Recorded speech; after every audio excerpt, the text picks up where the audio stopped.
Hello, good morning mga kababayan. Dito po kami sa Mount Hope, Yara Valley. Maganda pong tanawin dito. Dito po kami sa plantation ng grapes sa lugar na ito. Dito po kami natulog magdamag. Paggising ko po kaninang umaga, sa malayong tanaw, nakakita pa ako ng dalawang naglulumukso. Masyado ko, nung aking pong tanawin ay, ito pala po ay kangaroo na naglalaro doon sa field, sa farm. Napakaganda pong tingnan ang lugar na ito. Sa tabing silangan po ay meron silang imbaka ng tubig na nanggagaling doon sa pinanggagalingan na ng source of water at mayroon pong pump.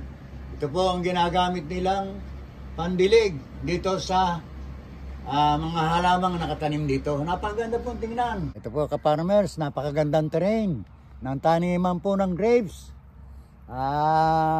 Mapapansin nyo, balabundukin po yung lugar na gawing silangan.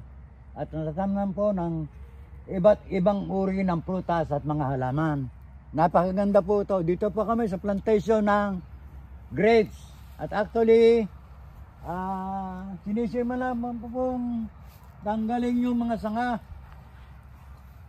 Ito po ang kanilang step by step na pagkatanim. Nilalagyan nila ng pinaka trellis o ito yung malalaking suhay.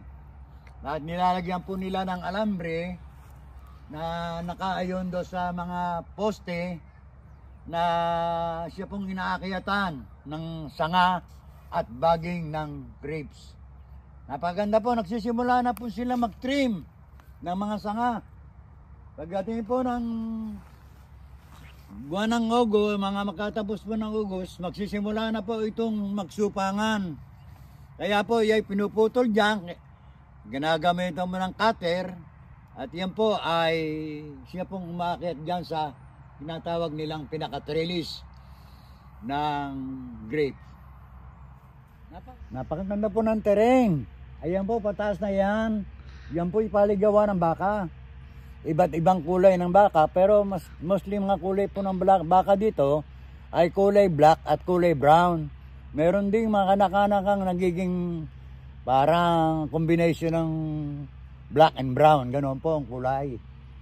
Napakaganda po tingnan, mga ka-farmers.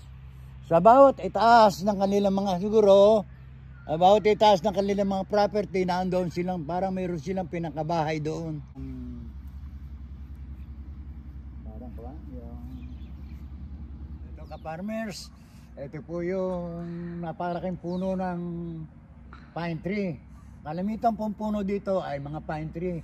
Iba't ibang species ng pine tree. At dito po sa bahay na ito, sa ganang kanan, dito po kami nag-stay sa gabi. Sobra po ng lamig talaga. Ngayon po ay 8 degrees. Ngayong oras na ito, 8 degrees po. Kaya po, 3 na aking suot. Mayroon pa akong warmer. May t-shirt, may 2 jacket. Naku po, grabe pa rin ang ginaw. Grabe po ang ginaw dito. Pero kaya pa naman, kaya. Sabi nga nila, kung nasaan tayo, doon tayo mabubuhay. We enjoy ourselves when we stay here in Melbourne.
ito.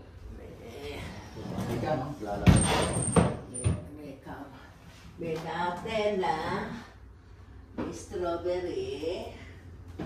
May Nutella, strawberry.